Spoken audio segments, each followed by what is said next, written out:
ओम शांति।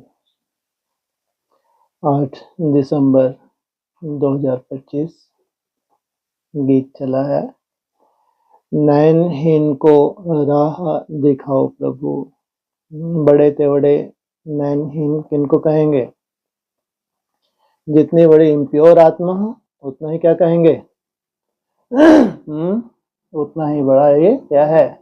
नयनहीन है। तो ठोकरें हैं या उजाला है? ठोकरें बढ़ेंगी कम होंगी? ठोकरों का आधार ब्राह्मणों की दुनिया में इम्प्योरिटी।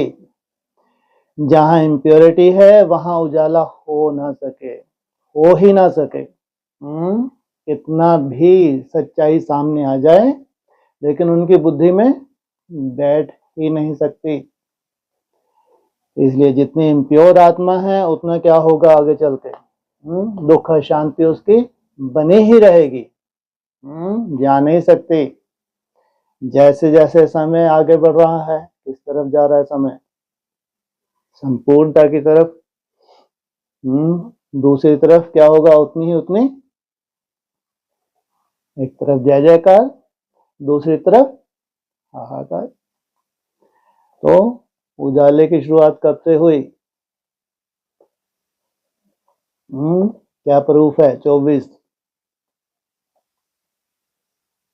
मुरली का कोई प्रूफ? हाँ, साकार मुरली में आया। रात कब से कब तक कहेंगे? 7 से 12 बजे तक। डिजिटल वॉच होती है तो उसमें दिन में 12 के बाद कितना बजता है? 13। 13 माना 1, 14 माना 2। तो कौन सी अव्यक्त वाणी चली जिसमें टू लेट का बोर्ड लगा दिया? 2011। क्यों 2011 में ही क्यों लगाया? और कोई? क्योंकि यज्ञ के कितने वर्ष हो गए थे? कितने? 75 ईयर हो गए थे। एक चौथी अवस्था लास्ट बची थी। बहुत पूरा साल ही क्या मनाया उन्होंने? प्लेटिनम जुबली मनाई पूरा साल। तो 3 अवस्थाएं खत्म हुई। अब कौन सी अवस्था आ रही है यज्ञ की 2012 में? चौथी अवस्था है। ये लास्ट अवस्था है। इसमें जय जयकार भी होनी है तो आकार भी होनी है। तो वहां से डाउनफॉल शुरू होता है। तो 13, 14, 15, 16। तो क्या बोला? अंधकार कब से कब? 7 से 12। तो 7 कब बजे? 2019। तो कोरोना ने क्या किया? अपना फन दिखाया। सबको एक मृत्यु की झलक दिखाई कि आने वाले समय में जो होलसेल मृत्यु की बात है तो वो ज्यादा दूर नहीं है। तो 24 कब हुआ? 12 कब बजा? रात का अंधकार। 24। ठीक। तो शिव जयंती कब कहेंगे? 12 बजे कहेंगे शिव जयंती। उजाला है नहीं है? उजाले का आधार क्या है ब्राह्मणों की दुनिया में? अगर प्योरिटी है तो कैसे झलकेगी प्योरिटी? अरे खुद को तो झलके, कम से कम दूसरों से सर्टिफिकेट मत लो। खुद को सर्टिफिकेट दो, वो तुम्हारी खुशी का आधार है। दूसरों से जी शांति किस आधार से बढ़ती है? एकाग्रता। क्या? ज्ञान, याद। हाँ, याद में भी एकाग्रता, भक्ति मार्ग की याद नहीं। जितनी प्योरिटी की पावर है उतनी तुम्हारी एकाग्रता बढ़ेगी। ध्यान रखना, यही तुम्हारे सुख और शांति का आधार है। अगर शिव जयंती हुई और तुम्हारी एकाग्रता वैसी भक्ति मार्ग वाली लगी हुई है तो अंधकार है, ठोक रहे हैं। तो शिव जयंती माना उजाले की शुरुआत, एकाग्रता की शुरुआत। कितनी एकाग्रता होनी चाहिए बोलो? कम से कम कितने घंटे? जी 8 घंटे तो मुरली में बोला है, तुम दिन भर जो मेहनत करते हो उसमें कितने निकलना चाहिए कम से कम? 8 घंटे तो निकलनी चाहिए, नहीं तो मतलब क्या रहा? मेहनत तो तुमने दिन भर की, लेकिन उसमें एकाग्रता कितनी निकलनी चाहिए? तब कहेंगे उजाला, नहीं तो अंधकार ही है। ये प्रैक्टिस की बात है। तो नैनहीन को राह दिखाओ प्रभु, तो इनको तो कितना भी तुम क्या करो, उजाला दिखाने की कोशिश करो, इनकी बुद्धि में कभी आ ना सके। तो बड़े से बड़े नैनहीन बताओ, ढूंढो कहाँ बैठे हैं जी? हाँ, ब्रह्मा कुमारी नहीं, उनके पास फिर भी प्योरिटी की पावर है, इसलिए बहला रहा है भगवान, उनको साक्षात्कार हो रहे हैं और उम्मीद है कुछ होने वाला है। हाँ, जो मनन चिंतन वाले हैं उनमें भी तो प्योर आत्माएं होंगी, नहीं होंगी? ये सब इम्प्योर हैं। हाँ, उनकी थोड़ी सी हैं, नहीं के बराबर, उनके लिए है उजाला। बाकी जो रिजर्व में है, जो उनका प्योरिटी की पावर है, तो जैसे कि थमी हुई है प्योरिटी के आधार से। तो नैनहीन को राह दिखाओ प्रभु, तो बड़े तेवड़ा नैनहीन कौन निकलेगा? बड़े तेवड़े जो इम्प्योर आत्मा है वर्तमान समय। इम्प्योरिटी छा रही है, नहीं छा रही है? कहाँ पे? ब्राह्मणों की दुनिया में इम्प्योरिटी भी अति में जा रही है और प्योरिटी भी अति में जा रही है। जितनी जितनी प्योरिटी बढ़ती जाएगी उधर इम्प्योरिटी बढ़ती जाएगी। और तुम्हारा वाइब्रेशन है किन के लिए? अगर तुम्हारा प्योर वाइब्रेशन है तो किन के लिए?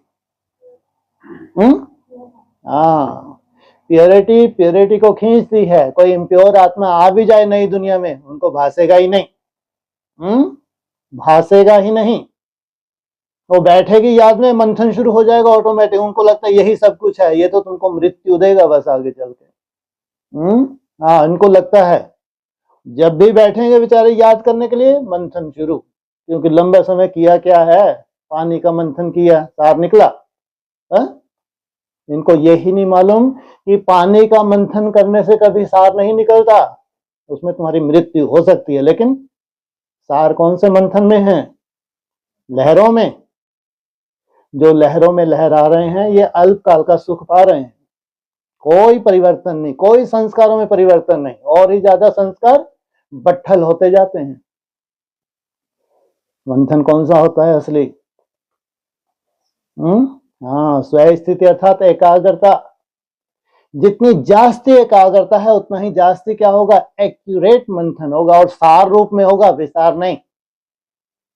विस्तार माना मृत्यु, सार अर्थात जीवन। तो इन नैनहीनों को कहां से जाके दिखाओ? अगर है भी उजाला तो किनके लिए है? जो पवित्र आत्माएं हैं, उनके लिए उजाला है। वही नंबरवार क्या स्वीकार कर सकेंगी? उन्हीं के लिए नई दुनिया है। इसलिए यह नहीं कि जब वो नई दुनिया में आए तो उनके मस्तक में वो ठप्पा लगे। दुनिया की जिस भी कोने में है, क्या हो रहा है उनका पुरुषार्थ में? वृद्धि हो ही रही है। उनको तो इशारा मिलेगा, तुरंत क्या होगा? हाँ, वहीं से निश्चय बुद्धि बन जाएगी, यही मेरी नई दुनिया है, तो फॉलो करने लगेगी। नहीं तो सालों साल नई दुनिया का संदेश मिल जाए, फॉलो नहीं कर सकते, चैलेंज है। तो ये बेचारे क्या करें? क्या करें?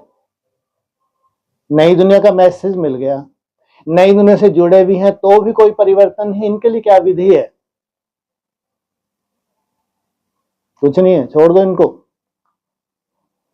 बोलो लो, अक्सर तो आता है। अरे पहले अमृत वेला भी नहीं है ढंग का इनके पास।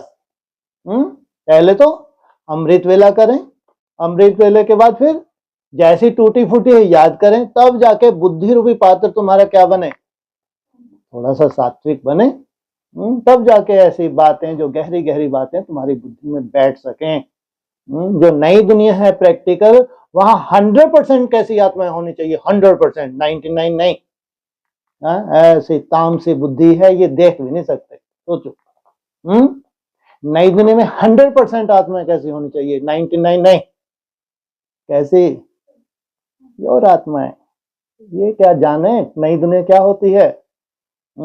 ये मंद बुद्धि हैं, इनसे सर्टिफिकेट लेगो क्या? ये ठोकरें खाएंगे, जास्ती ठोकरें खानी है, फिर अपना जहां इनका धर्मपिता धक्के खा रहा होगा वहीं इनको राहत मिलेगी, वहां ना इनको अमृत वेला करना है ना कोई धारणा करनी है, आ गया इनका स्वर्ग। तुम्हारे स्वर्ग के लिए तो बहुत आफत है। कौन सी आफत है? चलत चलत है? बहुत धैर्यता चाहिए। धैर्य के साथ साथ क्या चाहिए? हिम्मत चाहिए। धैर्यता के साथ हिम्मत चाहिए। चलत चलत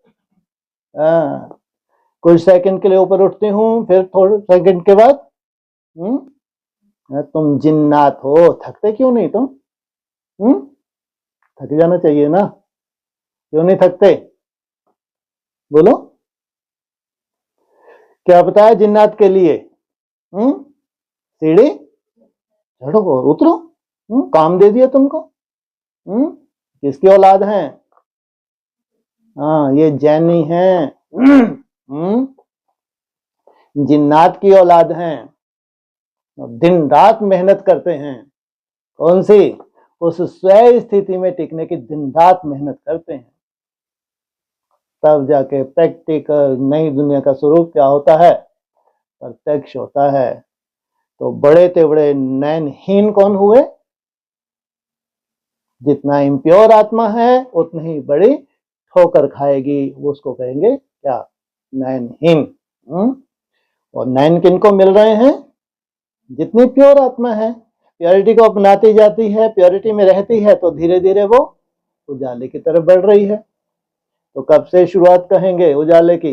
2024 से कहेंगे। अभी कौन सा ईयर है? 25 खत्म हुआ या है अभी? खत्म होने जा रहा है। तो कौन सा आ रहा है? विक्रम संवत 2082 खत्म हो जाएगा। 83 में 13 होना चाहिए ना है? कितना उजाला हो जाए? समर्पण। कैसा समर्पण? कौन सा बड़े तेवड़ा समर्पण? मन बुद्धि का, स्वयं के प्रति निश्चय बुद्धि। ये है बड़े तेवड़ा समर्पण। तो कितना बड़ा जलवा है सोचो। 2083 तुम्हारी भट्टी पूरी होगी। तो क्या होगा? विक्रम संवत 2083 आ जाएगा। तो क्या कहेंगे? उजाला बढ़ता जा रहा है, कम हो रहा है?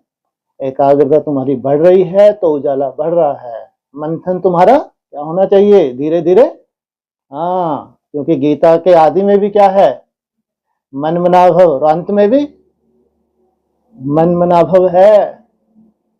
क्योंकि प्रैक्टिकल आत्माएं हैं ये, धक्के खाने वाली नहीं। प्रैक्टिकल स्वरूप तुम्हारा क्या है? कौन सा है प्रैक्टिकल?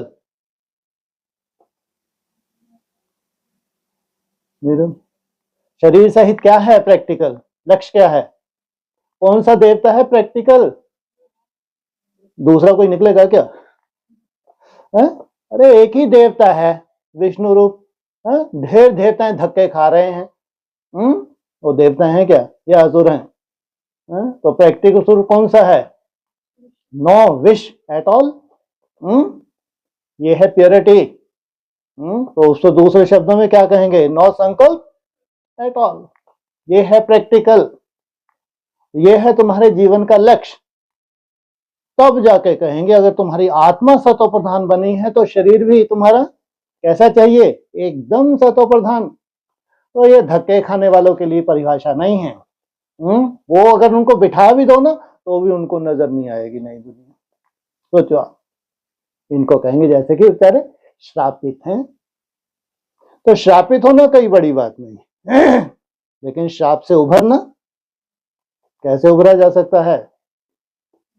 हाँ, या दूसरी कोई सब्जेक्ट नहीं, कितनी भी मेहनत लगे करना ही पड़े, नहीं तो धक्के खाओ। कितनी भी मेहनत लगे लेकिन क्या करना पड़े? करना ही पड़े। धीरे धीरे आत्मा का उत्थान होता है, प्रैक्टिस बढ़ती जाती है, तो फिर तुमको कोई जरूरत नहीं क्या? नैनहीन को राह दिखाओ प्रभु, राह मिल गई। मिल गई। हाँ। किसकी तैयारी है अभी? कौन सा दिन आ रहा है बड़े से बड़ा? 25 दिसंबर। उसकी तैयारी है। उजाला बढ़ेगा कम होगा? बढ़ेगा। ओम शांति।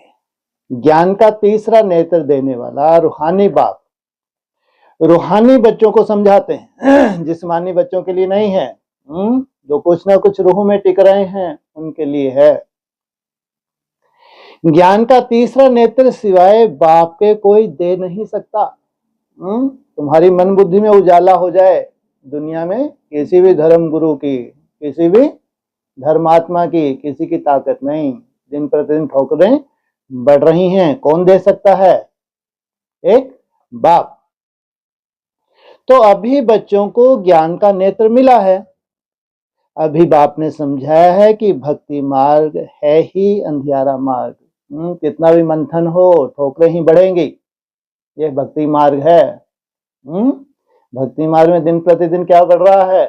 ब्राह्मणों की दुनिया में ठोकरें। जैसे रात में सोझरा नहीं होता है तो मनुष्य धक्के खाते रहते हैं, ढूंढते रहते हैं, ये भगवान, मालूम नहीं कौन सा भगवान इनको मिले तो दृष्टि मिले। क्या हालत है इनकी? करना धरना कुछ नहीं। केवल एक ही इंतजार है कि कोई तो भगवान है, उसकी ऐसी दृष्टि मिलेगी, उड़ के मैं कहां पहुंच जाऊंगी। तो ऐसी जामड़ी बुद्धि है ये। करना धरना कुछ नहीं। इतने महादेव की दृष्टि लेके भी जब तुम्हारा परिवर्तन नहीं हुआ, कल्पना करके देखो आप कौन सा भगवान तुम्हारे लिए स्पेशल उतरने वाला है? ये पूरा भक्ति मार्ग क्या है? मुर्दाबाद हो जाएगा, और मुर्दाबाद है ही। ये क्या है सब? तो ये इधर उधर धक्के खाना, ढूंढना कि कहीं से कोई तीसरा नेत्र ऐसा खुला हुआ मिल जाए, भगवान की कृपा हो जाए। ऐसा कभी हुआ है आज तक? कभी होगा? यथार्थ क्या है? पढ़ाई। पढ़ाई को जितना तुम जीवन में धारण कर रहे हो वही प्रैक्टिकल है, वही सच्चाई है। तो धक्के खाते हैं, गाया भी जाता है ब्रह्मा की रात ब्रह्मा का दिन तुम्हारे लिए खास। क्या क्या गायन है? ब्रह्मा की रात और ब्रह्मा का दिन। ब्रह्मा का दिन तो श्रेष्ठ ब्राह्मणों का, सूर्यवंशी ब्राह्मणों का पहले पहले दिन, सबका नहीं। जब भी ब्रह्मा के दिन की शुरुआत होगी तो पहले पहले सूर्यवंशी ब्राह्मणों की शुरुआत होगी, फिर जाके चंद्रवंशी, और उनके साथ कौन कौन से धर्म इस्लामी कहां से आ गए? बौद्ध को छोड़ दो। ये जो राइटियस धर्म है, ये पहले पहले सहयोगी बनते हैं क्योंकि प्योरिटी है इनके पास। लेकिन पहले पहले ब्रह्मा का दिन की शुरुआत होती है तो सूर्यवंशियों की भी शुरुआत होती है दिन की। सत्युग में यह नहीं कहेंगे हमको राह बताओ, क्योंकि अब भी तुमको राह मिल रही है। कहोगे तुम राह बताओ, या राह पे चल पड़े हो? बाप आकर के मुक्ति धाम और जीवन मुक्ति धाम की राह बता रहे हैं। तुमको इसी शरीर से पहले कहां जाना है? मुक्ति धाम। ये तुम्हारी सबसे बड़ी रेस है मुरली में। तुमको किसके नजदीक जाना है? टच करना है। वहीं से तुम्हारा ब्रॉड ड्रामा क्या हो जाता है? नूंद हो जाती है। जिस नंबर पे तुमने टच किया वो पूरे ब्रॉड ड्रामा का तुम्हारा हिसाब किताब है। अभी तुम पुरुषार्थ कर रहे हो, अभी जानते हो, बाकी थोड़ा समय है, दुनिया तो बदलने वाली है। थोड़ा समय भी किस लिए? क्योंकि जम बेजाम देनी होता। सूर्यवंशियों की अपनी स्थायी स्थिति में टिकने के लिए टाइम लगता है, इतनी ही गुंजाइश है। दुनिया में जास्ती उथल पुथल होने में ब्राह्मणों की दुनिया में कितनी गुंजाइश है? जब तक सूर्यवंशी अपनी स्थायी स्थिति में ना टिके। यह तो गीत भी बने हुए हैं, दुनिया बदलने वाली है, परंतु मनुष्य बेचारे जानते नहीं हैं कि दुनिया कब बदलनी है, कैसे बदलनी है, कौन बदलाते हैं, क्योंकि तीसरा नेत्र तो ज्ञान का है ही नहीं। कितनी बड़ी बात बोली। क्या नहीं जानते? दुनिया कब बदलनी है, फिर कैसे बदलनी है, कौन बदलाते हैं इस दुनिया को? किन्होंने ठेका ले रखा है? क्या बोला मुरली में? किनको ठेका दिया है? ओफो, हाँ मुरली का पॉइंट, क्लैरिफिकेशन का पॉइंट नहीं, मुरली का, तुम्हारी कर्मातीत अवस्था। हाँ, तुम बच्चे नंबरवार कर्मातीत अवस्था को प्राप्त होते हो तो महापरिवर्तन।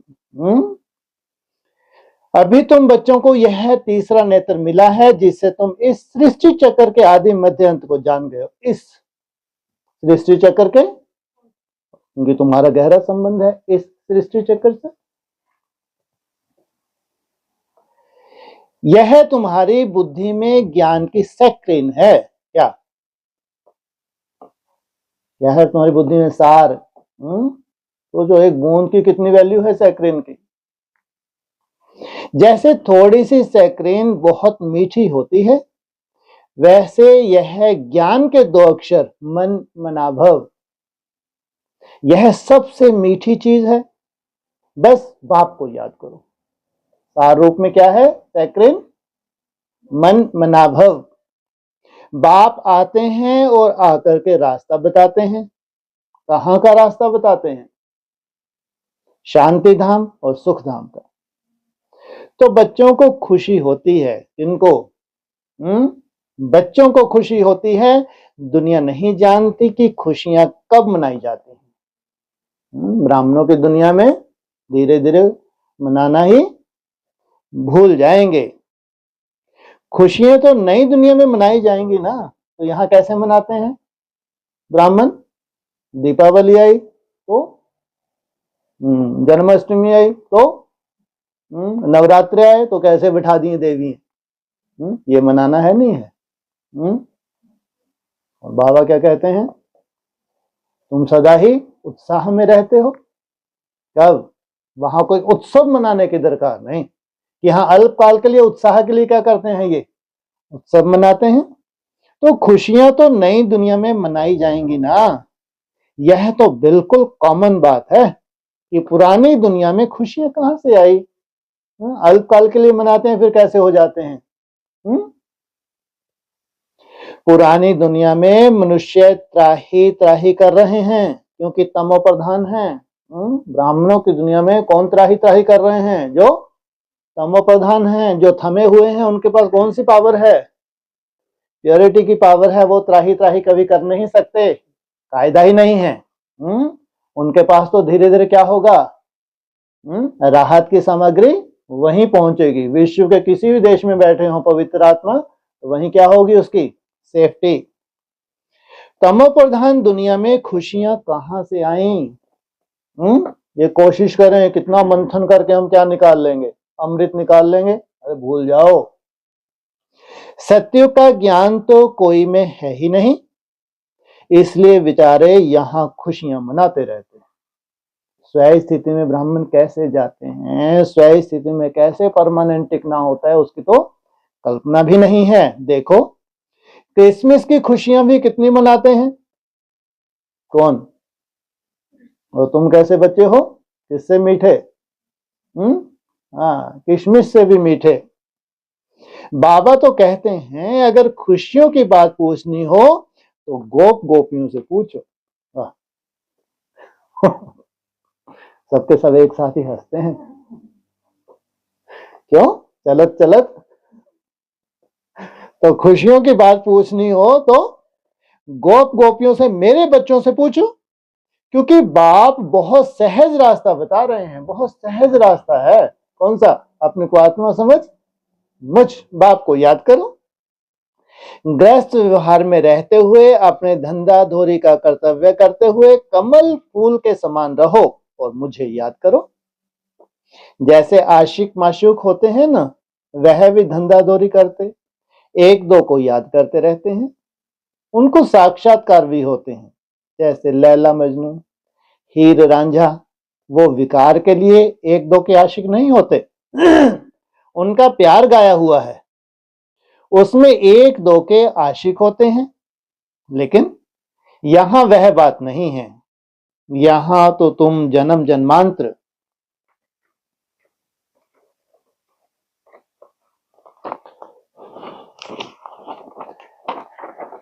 माशूक के आशिक ही रहे हो। वाह भाई, कितना बड़ा सर्टिफिकेट दिया है। क्या कहा? यहाँ तो जन्म जन्मांतर तुम उस माशूक के आशिक ही रहे हो, वह माशूक तुम्हारा आशिक नहीं है। क्या? क्यों? अरे तुमको फिदा होना है उसको थोड़ी। ये इतनी ही कम बात है क्या कि तुम्हारे सामने वो शम्मा जल जाए? लेकिन फिदा किसको होना है? तुम उनको बुलाते हो यहाँ आने के लिए, हे भगवान नैनहीन को आके राह बताओ। तुमने आधा कल्प बुलाया है, जब दुख ज्यादा होता है तो जास्ती बुलाते हैं। जास्ती दुख में जास्ती सिमरन करने वाले भी होते हैं। जास्ती दुख है तो क्या चाहिए? सिमरन भी। हाँ, सिमरन भी अगर तुम्हारा अर्थ सहित है तो धीरे धीरे दुख कम होगा बढ़ेगा? कम होगा। देखो अभी कितने याद करने वाले ढेर के ढेर हैं, गाया हुआ है ना, दुख में सिमरन सब करें। क्या?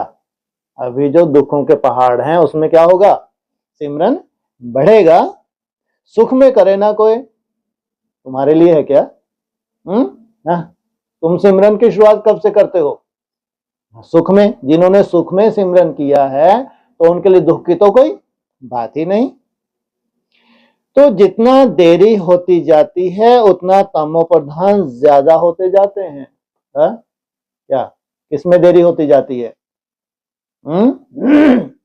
समय किस तरफ जा रहा है? सात्विकता की तरफ। उस समय की पहचान नहीं है तो देरी होती जाती है, तो तामसिकता बढ़ती जाती है। तो तुम चढ़ रहे हो और वह उतर रहे हैं। क्या? तुमको इसलिए तकलीफ लग रही है क्योंकि तुम चढ़ने में ज्यादा दिक्कत होती है, उतरने में चढ़ने में ज्यादा तकलीफ लगती है। तुम चढ़ रहे हो, वह उतर रहे हैं, क्योंकि जब तक विनाश हो तब तक तमो प्रधानता वृद्धि को पाती रहती है। बढ़ेगी दिन प्रतिदिन, कम होगी? दिन प्रतिदिन माया भी तमो प्रधान वृद्धि को पाती रहती है। इस समय बाप भी सर्वशक्तिवान है तो माया भी सर्वशक्तिवान इस समय में है। सोचो, एक तरफ भगवान ताकत लगा रहा है कहां ले जाने के लिए तुमको स्वयं स्थिति में, दूसरी तरफ माया किस तरफ धकेल रही है? देहभान की तरफ। तो फिर रिजल्ट क्या निकलेगी? त्रिशंकु। तुमको तो बाप ले जाएगा, जिनको बाप ले गया उनकी तो बात छोड़ो, लेकिन उनकी रिजल्ट क्या निकली है? अगर बाप के साथ नहीं थे तो कहां लटक गए? बीच में लटक गए। वह भी जबरदस्त है। कौन? माया। तुम बच्चे इस समय ब्रह्मा मुखवंशावली ब्राह्मण कुल भूषण हो। तुम्हारा है सर्वोत्तम कुल, इसको कहा जाता है ऊंच से ऊंच कुल। किस आधार से सर्वोत्तम है? क्या बोला ऊपर? जितनी प्योरिटी की पावर है उतना ही सर्वोत्तम है, नहीं तो प्रैक्टिकल नहीं हो सकता। प्रैक्टिकल देह सही चैलेंज कर दो दुनिया को, फायदा नहीं है। इस आधार से प्योरिटी से क्या होता है? यूनिटी हुई। यूनिटी से क्या हुआ? वायुमंडल बना। वायुमंडल से क्या होने वाला है? एकाग्रता की पराकाष्ठा। ये साइंस है। इसलिए सबसे बड़ी सेवा व्यक्त मानिए कौन सी बताई है? अपने अपनी मन बुद्धि के एकाग्रता से अनेक भटकी हुई आत्माओं की बुद्धि को एकाग्र करना, यह है बड़ी से बड़ी सेवा। सोचो, ये भी एक प्रयोग है। तो इसको कहा जाता है ऊंच से ऊंच कुल। इस समय तुम्हारा यह जीवन अमूल्य है, इसलिए इस जीवन के शरीर की संभाल भी करनी चाहिए, क्योंकि 5 विकारों के कारण शरीर की भी आयु तो कमती होती जाती है। क्या? शरीर की आयु इस वजह से 5 विकारों को जीते हैं तो क्या होगा? इस शरीर को तुम थाम लोगे, इस शरीर को तुम रिजुविनेट कर लोगे। तो बाबा कहते हैं इस समय 5 विकारों को छोड़कर योग में रहो तो आयु रहेगी। तो आयु बढ़ती रहेगी। पहली कंडीशन क्या है? 5 विकारों को जीतना। 5 विकारों को जीते तो कहां कदम रख दिया? त्रेता युग की सीढ़ी पे। वहां से तुम्हारी आयु किस आधार से? याद तुम्हारी सहज होने लगी, एकाग्रता सहज होने लगी, ये है तुम्हारा मुख्य आधार। तो बाबा कहते हैं इस समय 5 विकारों को छोड़कर योग में रहो तो आयु बढ़ती रहेगी। आयु बढ़ते बढ़ते भविष्य में तुम्हारी आयु 150 वर्ष हो जाएगी, बढ़ते बढ़ते भविष्य में। अभी कितनी चाहिए तुमको? बोलो।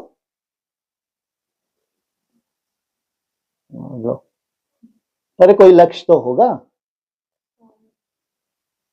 लक्ष्य बताओ, कहां तक तुम आयु को बढ़ाते ही रहोगे, बढ़ाते ही रहोगे? जब तक पूरा बाप से हप ना कर लो, जब तक पूरे सृष्टि के जो भी रहस्य हैं तुम उस रहस्यों को जान ना लो, तब तक तुम्हारी आयु बढ़नी ही है। और ये नहीं है तुम्हारा बुढ़ापा आ गया, खुल खुल कर रहे हैं, चलते बनता नहीं। ये ऐसी आयु तो अभिशाप हो जाती है। ऐसी आयु जिसमें भगवान को याद ही नहीं कर सकते, ये कोई लंबी आयु है क्या?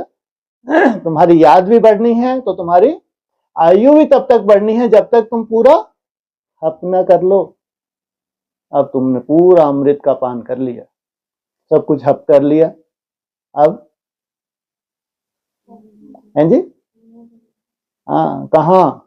अब तुमको दिख रहा है सामने, कहाँ तुमको जन्म लेना है? खुशी खुशी शरीर छोड़ दोगे, इंतजार करोगे 150 पौने 200 वर्ष? क्योंकि अब तुम बच्चा बुद्धि थोड़ी हो, भक्त थोड़ी हो। पाना था सो पा लिया, और सब कुछ तुमको सामने दिख रहा है। फटाक से शरीर छोड़ के नया जन्म लेते हो तो तुम्हारी आयु 150 वर्ष की हो जाएगी बढ़ते बढ़ते। अभी नहीं, इसलिए बाप कहते हैं इस शरीर की भी बहुत संभाल रखनी चाहिए, ये सबसे वैल्यूएबल शरीर है। इस शरीर से तुम सिद्धि स्वरूप बनते हो, सबसे जास्ती अगर 84 जन्म में वैल्यू है तो इस शरीर की है। नहीं तो कहते हैं यह शरीर काम का नहीं है, मिट्टी का पुतला है। अभी तुम बच्चों को समझ मिलती है कि जब तक जीना है बाप को याद करना है। तब तक, जब तक जीना है, वो कहते हैं तब तक पीना है। वो यहां क्या कह रहे हैं? तुम्हारी बात ही निराली। तुमको जब तक जीना है तब तक बाप को याद करना है, उनको जब तक जीना है तब तक ज्ञान अमृत पीना है, क्योंकि उनको फिर शरीर छोड़ के जाना है। लेकिन तुमको जब तक जीना है तब तक अंडरलाइन करना चाहिए, तुम्हारे तो निराली ही है। पढ़ाई के तुम्हारे पॉइंट्स भी कैसे आने वाले हैं खास तुम्हारे लिए। आत्मा बाबा को याद करती है, क्यों? वर्षे के लिए।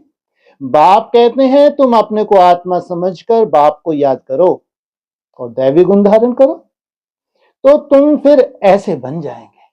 कैसे है? इतना सात्विक शरीर, साइंस ही मान्यता दे कि ये है भगवान की रचना। तो बच्चों को पढ़ाई अच्छी रीति पढ़नी चाहिए, पढ़ाई में सुस्ती आदि नहीं करनी चाहिए, नहीं तो नापास हो जाएंगे। सुस्ती कैसे करते हैं? हैं जी? झुट के इसको तो कंट्रोल कर लेते हो, घूमने फिरने लगते हो, मुंह हाथ धुलाई कर लेते हो। पढ़ाई में सुस्ती नहीं करनी चाहिए। हो जाएगा, कर लेंगे, ये भी क्या है? ये भी सुस्ती है। बहुत कम पढ़ पाएंगे। पढ़ाई में भी मुख्य बात यह है, जिसको तंत्र कहा जाता है, बाप को याद करो। पूरी पढ़ाई का सार है, तंत्र है। जब प्रदर्शनी में या सेंटर पर कोई भी आते हैं तो उनको पहले पहले यह समझाओ कि बाबा को याद करो, क्योंकि वह ऊंच से ऊंच है। ऊंच से ऊंच है, तुमको भी कैसा बनाएगा? तुम्हारे से जास्ती ऊंच कोई संसार में हो नहीं सकता। तो ऊंच से ऊंचे को ही याद करना चाहिए, उनसे कम थोड़े ही याद करना चाहिए। क्या किसको याद करना है? जिसको याद करो वैसे तुम बनते हो। तुमको बनना क्या है? अविनाशी। कैसा बनना है? अविनाशी। तुम्हारा तख्त भी कैसा चाहिए तुमको? अकाल। तुम्हारे लिए क्या यादगार है? सिख धर्म में क्या बोलते हैं? अकाल मूर्त। तो कहते हैं ऊंचे ते ऊंच भगवान, भगवान ही तो नई दुनिया की स्थापना करने वाले हैं। देखो बाप भी कहते हैं नई दुनिया की स्थापना मैं करता हूं, इसलिए तुम मुझे याद करो तो तुम्हारे पाप कट जाएंगे। तो यह पक्का याद कर लो, क्योंकि बाप पतित पावन है ना, वह यही कहते हैं कि जब तक मुझे पतित पावन कहते हो, जब तुम मुझे पतित पावन कहते हो तो तुम तमो प्रधान हो, बहुत पतित हो, अभी तुम पावन बनो। अभी पुकारने की बात नहीं है, अभी क्या तुम किस आधार से, याद के आधार से। बाप आकर के बच्चों को समझाते हैं, तुम्हारे अभी सुख के दिन आने वाले हैं, दुख के दिन पूरे हुए हैं, क्या कब आ जाएंगे ज्यादा से ज्यादा?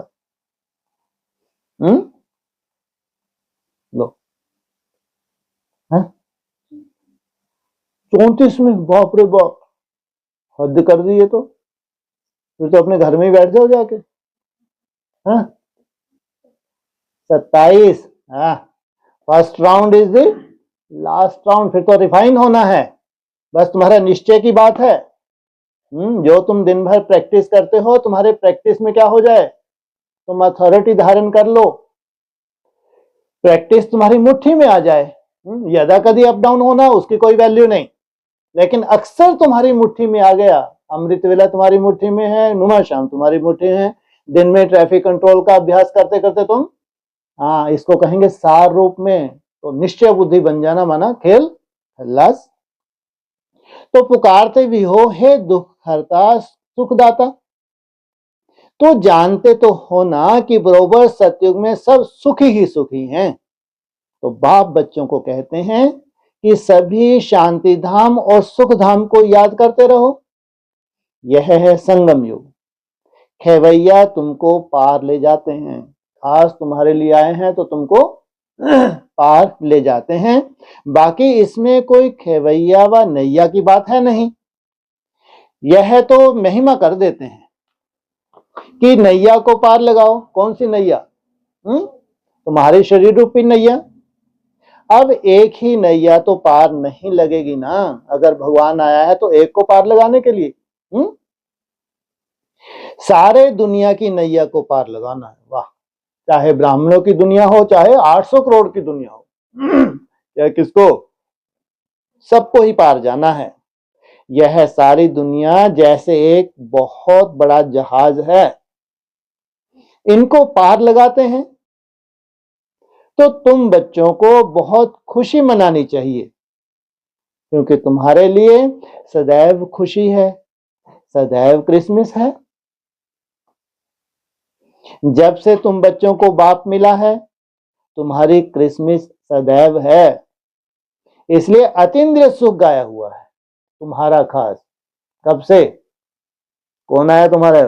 कौन सा क्लॉक बताते हैं? कैसा क्लॉक है ये? कैसा संत है? क्या बनकर आ गया तुम्हारे लिए? कितना सुंदर क्लॉक बनकर आ गया है? तुमको क्लॉक दिखता है, नहीं दिखता?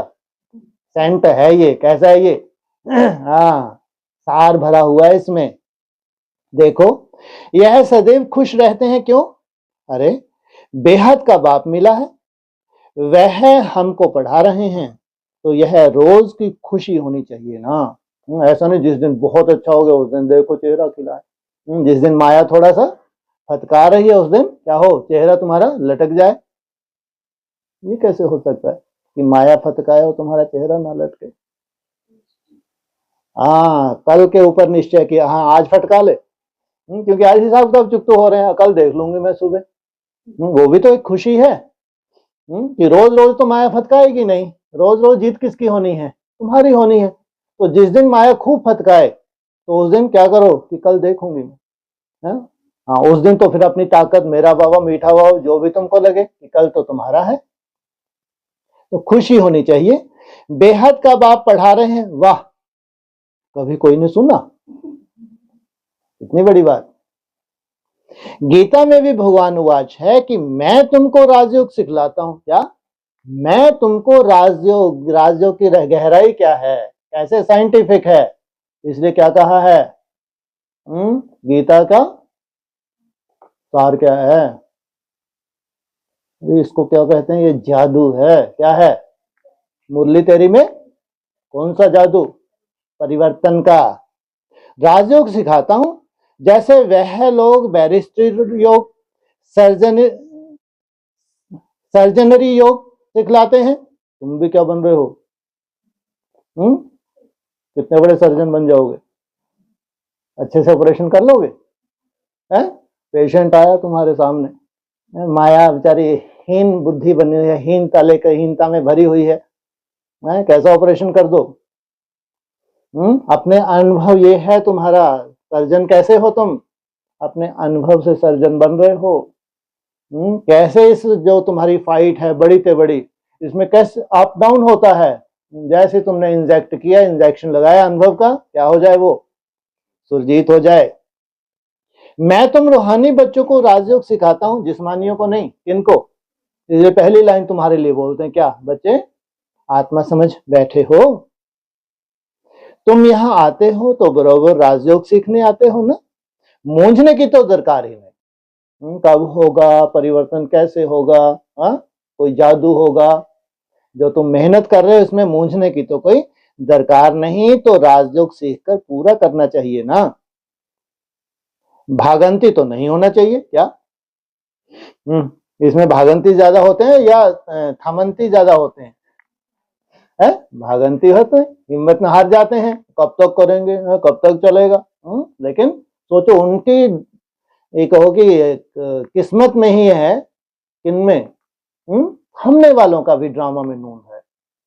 क्या है इनके पास? सबसे बड़ी दात। सोचो कितना सुंदर इन्होंने अपने लिए डिसीजन ले लिया। ये सबसे बड़ा तुम्हारा गुण कौन सा है? धैर्यता। जमदे जामदे नहीं होता है, और धीरे धीरे तुम ही फिर क्या करते हो, दूसरों के लिए क्या बन जाओगे? बड़े से बड़े सर्जन। तो पढ़ना भी तो है, धारणा भी अच्छी करनी है। टीचर पढ़ाते हैं धारण करने के लिए, सुनने सुनाने के लिए नहीं। किस लिए पढ़ाते हैं तुमको? धारण कर, तुम भी दूसरों को फिर क्या करवाओ? धारणा करवाओ। हर एक की अपनी अपनी बुद्धि होती है, किसकी उत्तम, किसकी मध्यम, किसकी कनिष्ठ। तो उसके लिए तुम क्या करोगे? यहाँ जितने भी निश्चय बुद्धि है उनकी बुद्धि कैसी कहेंगे? उत्तम। तो अपने से पूछना चाहिए, मैं उत्तम हूं, मध्यम हूं या कनिष्ठ हूं? अगर अपने प्रति संशय नहीं आता तो इसको क्या कहेंगे? उत्तम बुद्धि। अपने को आपे ही परखना चाहिए कि मैं ऐसे ऊंच से ऊंच इम्तिहान पास करके ऊंच पद पाने के लायक हूं क्या?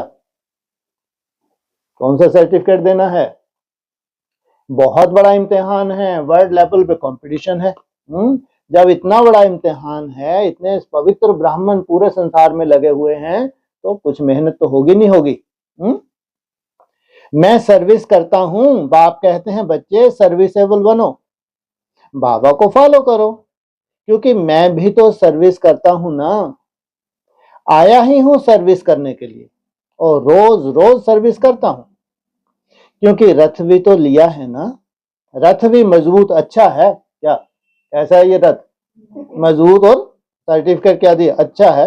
और सर्विस भी इनकी सदैव है, ऐसा नहीं कि सर्विस खत्म हो जाए, शरीर छोड़ दिया तो सर्विस खत्म हो गई। क्या सर्विस भी कब तक सदैव है?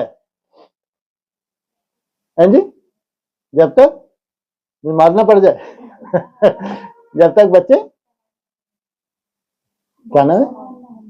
हाँ, कितने हैं? 16,000। बाप दादा तो इनके रथ में सदैव हैं। भले इनका शरीर बीमार पड़ जाए, मैं तो बैठा हूं ना। है क्या? तुम कभी हद में बीमार पड़ते हो? है? यहाँ तो हद में तो पड़ ना सके तो बेहद में है? कभी अप डाउन हो जाए थोड़ा सा बीमार है तो कौन क्या बोल रहे हैं? मैं बैठा हूं ना, तो मैं इनके अंदर में बैठ करके लिखता भी हूं। अगर यह मुख से नहीं भी बोल सके तो मैं लिख सकता हूं। बाप लिखाता है तो मैं बैठ के क्या कर सकता हूं? लिख सकता हूं। मुरली मिस नहीं होती है। जब तक बैठ सके, लिख सके, तो मैं मुरली भी बजाता हूं, बच्चों को लिख करके भेज देता हूं, क्योंकि सर्विसेबल होना। ये बीमार पड़ा तो किसने लिखी? बाप ने लिखी, क्योंकि बच्चों को रोज मुरली देनी है तो बाप आकर के समझाते हैं कि तुम अपने को आत्मा समझ करके निश्चय बुद्धि होकर के सर्विस में लग जाओ। बाप की service, on God fatherly service. जैसे वह लिखते हैं ऑन हिज मैजेस्टी सर्विस, तो तुम क्या कहेंगे? यह मैजेस्टी से भी ऊंची सर्विस है, क्योंकि मैजेस्टी अर्थात महाराजा बनाते हैं। यह भी तुम समझ सकते हो कि बरोबर हम विश्व का, वर्ल्ड का मालिक बनते हैं। तुम बच्चों में जो अच्छी रीति पुरुषार्थ करते हैं उनको ही महावीर कहा जाता है। तो यह जांच करनी होती है कि कौन महावीर है। बताओ भाई, कौन महावीर है? यादगार क्या है उसका? हैं जी? उड़ने का। महावीर का यादगार कौन सा है मुरलियों के हिसाब से? हैं जी? देलवाड़ा मंदिर। हाँ, कितना है तीर्थंकर? 24वां तीर्थंकर। तो महावीर है जो बाबा के डायरेक्शन पर चलते हैं। बाप समझाते हैं कि बच्चे अपने को आत्मा समझो, भाई भाई को देखो। बाप अपने भाइयों का बाप, बाप अपने को भाइयों का बाप समझते हैं और भाइयों को ही देखते हैं, सभी को तो नहीं देखेंगे। यह तो ज्ञान है कि शरीर बिगड़ तो कोई सुन ना सके, बोल ना सके। तुम तो जानते हो ना कि मैं भी यहां शरीर में आया हूं। मैंने यह शरीर लोन लिया हुआ है। शरीर तो सबको है, शरीर के साथ ही आत्मा यहां पढ़ रही है। तो अभी आत्माओं को समझना चाहिए कि बाबा हमको पढ़ा रहे हैं। बाबा की बैठक कहाँ है? अकाल तख्त पर। कहाँ है अकाल तख्त? माना 5000 वर्ष इस धरा पे है। अकाल तख्त पर बाबा ने समझाया है कि हर एक आत्मा अकाल मूर्त है, वह कभी विनाश नहीं होती है। क्या? हर एक आत्मा क्या है? अकाल मूर्त। और मुरली में क्या आया? आत्मा क्या है? अकाल है, मूर्ति नहीं। ये साकार मुरली का पॉइंट है। लेकिन यहां क्या कह रहे हैं? हर एक आत्मा अकाल मूर्त है। कौन सी? हाँ, जो अविनाशी बनने वाले हैं, अपने शरीर को भी कैसे बना लेंगे? सत्व प्रधान। ये हर आत्मा अकाल मूर्त है, वह कभी विनाश नहीं होती, कभी भी जलती कटती डूबती नहीं है। कितने भी प्राकृतिक प्रकोप हो, कैसी महामारी हो, तो ये कैसी बन जाती है? छोटी बड़ी नहीं होती है। शरीर छोटा बड़ा होता है। तो दुनिया में जो भी मनुष्य मात्र हैं, उनमें जो आत्माएं हैं, उनका तख्त यह भ्रुकुटी है। शरीर भिन्न भिन्न है। किसका? अकाल तख्त पुरुष का, किसका स्त्री का, किसका बच्चे का। क्या? यहाँ पुरुष भी पढ़ते हैं, स्त्री पढ़ती हैं, तो बच्चे भी पढ़ते हैं। जो ऐसा अविनाशी बनने के लिए पढ़ रहे हैं उनको क्या कहेंगे? अकाल तख्त। तो जब भी किससे बात करो तो यही समझो कि हम आत्मा हैं, अपने भाई से बात करते हैं।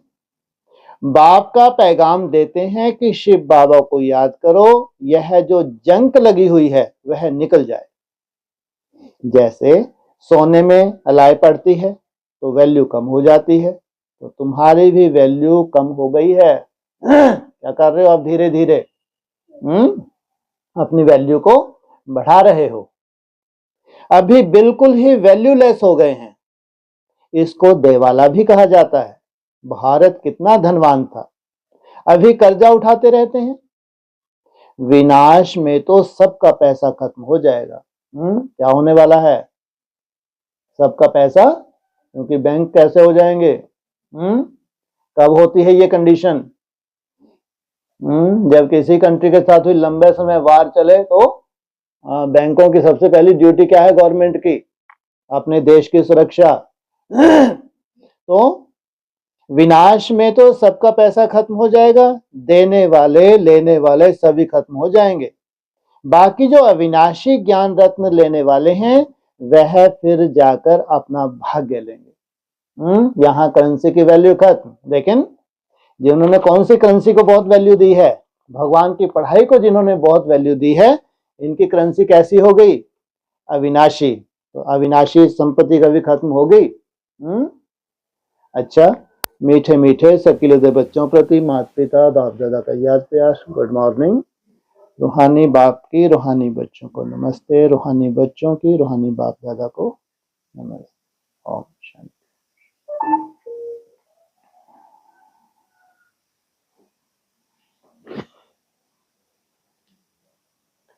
हाँ जी,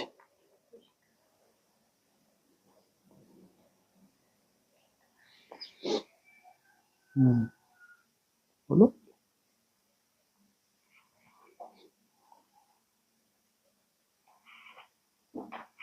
कोई नहीं है ऑनलाइन?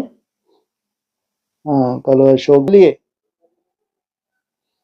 नीचे एक मुरली में आया था कि सीढ़ी का जो चित्र है वही तुम्हारा मुखड़ा सीढ़ी के चित्र से तुम देख सकते हो।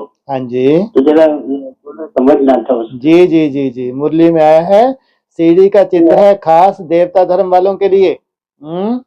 कि देवता धर्म वाले जब ऊंची स्टेज में जाते हैं तो उनको इंडिकेशन मिलते हैं कि तुम वर्तमान समय कहाँ हो, तो मुरली के हिसाब से वो टैली करते जाते हैं।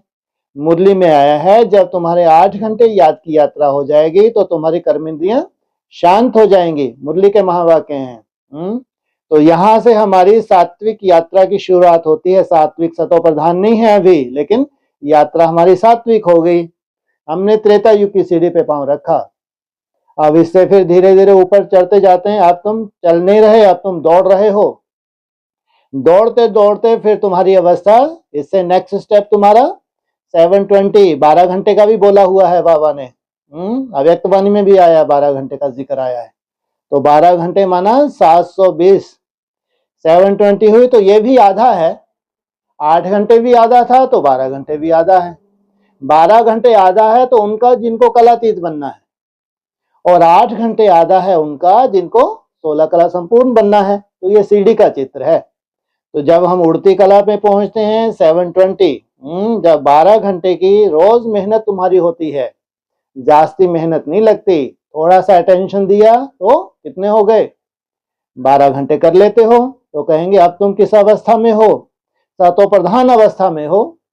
तो सतो प्रधान अवस्था में अभी संपूर्ण सतो प्रधान अवस्था कब कहेंगे, जब 16 कला संपूर्ण बने। उसके बाद फिर तुमको कलातीत 84 के ऊपर जाना है। तो ये सीढ़ी का चित्र है खास तुम्हारे लिए। लेकिन जब ब्राह्मण बहुत कमजोर पड़ गए थे, 8 घंटे भी याद की यात्रा नहीं थी, तो 2000 के आसपास कितने घंटे बोला, 4 घंटे से शुरुआत कराई।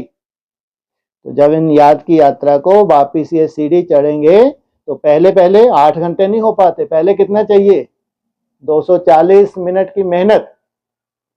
फिर धीरे धीरे वो मेहनत भी तुम्हारी रिफाइन होती है, 240 से फिर 480, 720 होते हुए फिर धीरे धीरे कलातीत।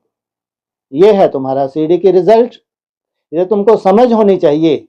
और ये भक्ति मार्ग की तरह नहीं हो सकता। आपकी मेहनत में ही नूंद है, जो आप अपनी मेहनत कर रहे हो उसमें ही नूंद है। एकाग्रता बढ़ती जाती है तो इंटरनल ऐसे कोई ये चक्कर वक्कर नहीं है, लेकिन साइंटिफिक तो है।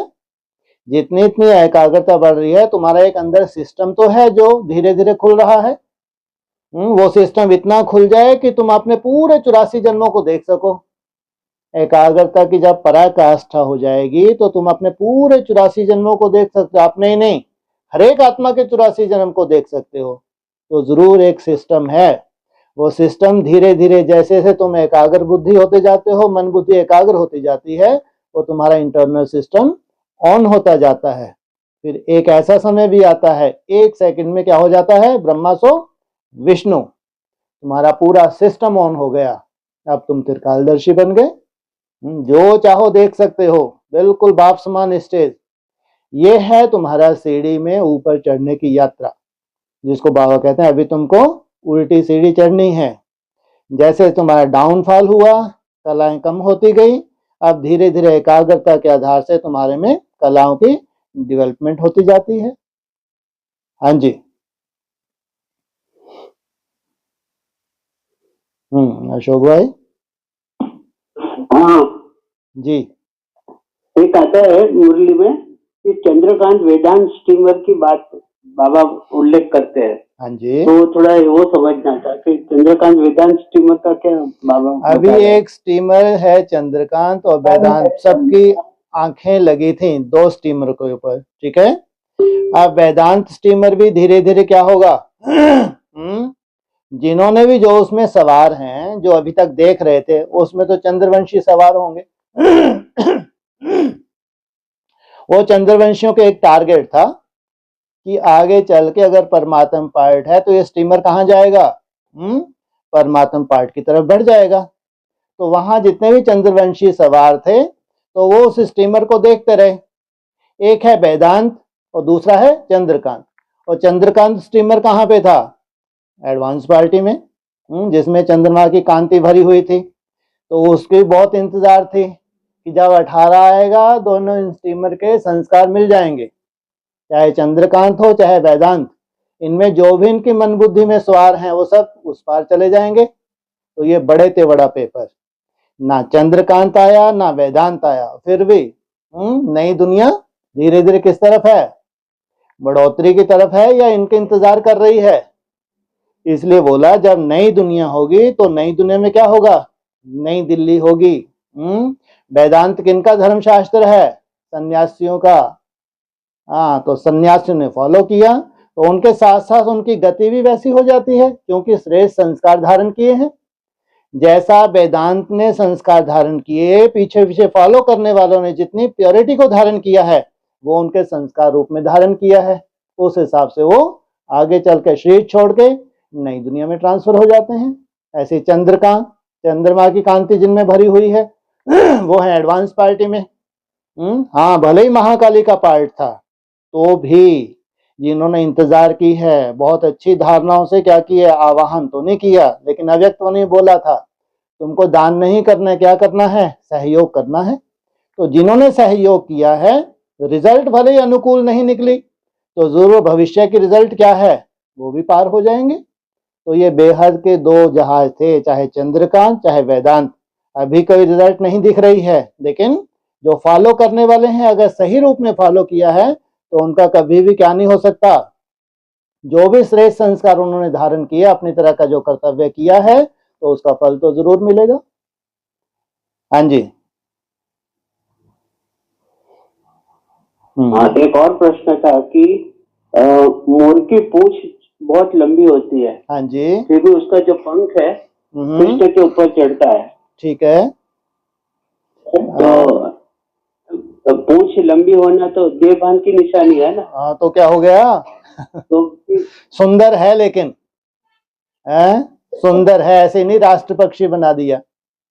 जब डांस करता है तो सब झूम जाते हैं जितने भी गोप गोपियां हैं सब झूमने लगते हैं। उनको ट्रें ट्रें दिखाई नहीं पड़ती, जबकि आवाज किसी बेसुरी होती है। आपने कभी देखा जब ये वो मोर बोलता है ना तो बहुत सुरीला नहीं है, कैसा है ये हाँ हाँ, सुर ऐसा नहीं कोई बहुत हो, लेकिन जब डांस करते हैं ज्ञान की डांस तो गोप गोपियों को बहुत मजा आता है। तो ये प्योरिटी की पावर है। इसलिए क्या दिखाया है कृष्ण के मस्तक में, हाँ बाबा ने जरूर बोला है इसकी चाल में भी कोई चाल समाई हुई है, अगर टेढ़ी दिखाई पड़ती है कोई को तो कुछ रहस्य होगा। तो वो पूंछ ऐसी नहीं है, बहुत मुलायम पूंछ है, कोई बंदर जैसी पूंछ थोड़ी है बहुत सुंदर पूंछ है जरूर देहवान, लेकिन वो देहवान किसी को कष्ट देने वाला नहीं है। कितने परसेंट है वो, 75%। अगर तुम आत्मिक स्मृति में टिके हो तो 25% तो कुछ भी नहीं है। इसलिए वहां तो कोई भी दुखदाई नहीं है, सब एक दो को क्या देते हैं, सुख देते हैं, सुख लेते हैं, नहीं के बराबर है देहभान। अधिकांश परसेंटेज किसकी है, आत्मभान की। इसलिए वो हमारे सत्युग का यादगार है, जहाँ प्योरिटी का यादगार है, जो कृष्ण के मस्तक पे क्या दिखाया है, मोर की पूंछ। हाँ जी। और दूसरा एक चार्ट के संबंध में पूछना था कि हमें जो 4 पिलर बताया ना आपने, हाँ जी, तो उसमें आता है कि एक तो अन्न दोष आता है, दूसरा आता है कि एक्सरसाइज, हाँ जी, उसमें प्राणायाम, हाँ जी, फिर स्ट्रेचिंग एक्सरसाइज, ठीक और है। तीसरा मैंने डाल दिया वॉकिंग का। वाह क्योंकि कौन आधा टेढ़ा करें शरीर को हैं? हाँ जी, हाँ, बोलो बोलो। हाँ जी। तो ये कितना मीन्स आवर्स का हमें एक्सरसाइज करनी है, ऐसा कुछ डिसाइड कर किया है कि? हाँ, अरे अपना खुद का डिसाइड करो ना, उसमें क्या है। जो भी आपको पर्सनल टाइम सूट करे, सबसे अच्छा टाइम तो सुबह का होता है। शरीर में फ्लेक्सिबिलिटी चाहिए। आप घूमने जाते हैं, ठीक है, वो बहुत अच्छी बात है। जितना फास्ट जाते हैं तो अच्छा है, उतना ब्रीदिंग भी होती है। हाँ, तो साथ साथ ऑक्सीजन और इसका बहुत गहरा संबंध है। लेकिन तो भी शरीर को अगर फ्लेक्सिबल बनाना है तो एक्सरसाइज चाहिए। तो हड्डी भी कैसी हो जाए, देर नरम हो जाए।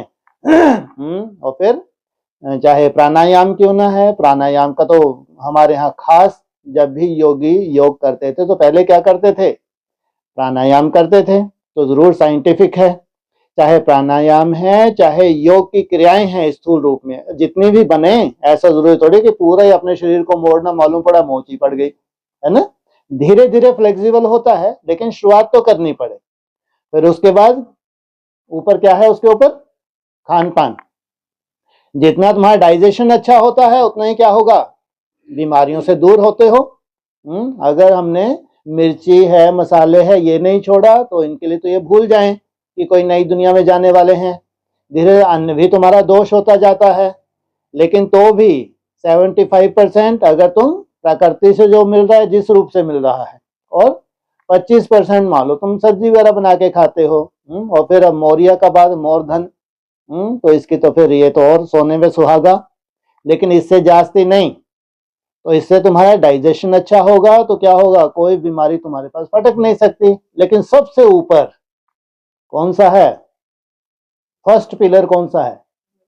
हाँ, याद की पावर, मन बुद्धि की एकाग्रता। इसके बिना सब फेल।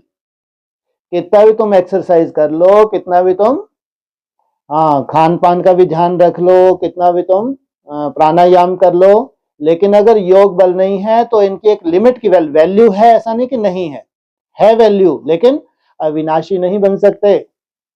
आने वाली परिस्थितियों में जो बड़े बड़े झटकों की नोंद है, कोई भी परिस्थिति कभी भी बन सकती है, उसमें हार्ट अटैक की ज्यादा संभावना है। क्योंकि जो कल्पना नहीं की होती वो परिस्थिति बनती है, तो अचानक क्या होता है। तो ये परिस्थितियां बड़ी हैं, छोटी नहीं हैं। और फिर दूसरा, भ्रुकुटी में इविल सोल, ये कोई बहुत बड़ा खेला हो जाएगा आगे चल के। इविल सोल भ्रुकुटी में बैठ के कैसे तुमको कठपुतली बनाएगी आगे चल के। तो इन दो से अगर सेफ्टी चाहिए तो चाहिए याद का बल। कितनी भी मुश्किलात हो तो भी तुम धीरे धीरे जो मेहनत कर रहे हो, अपने को आत्मा समझ बाप को याद कर रहे हो, तो ये है सबसे फर्स्ट। फिर शरीर को रिजिमिनेट करने के लिए, सतो प्रधान बनाने के लिए वो भी चाहिए। ऐसा नहीं जमदे जामदे नहीं होता।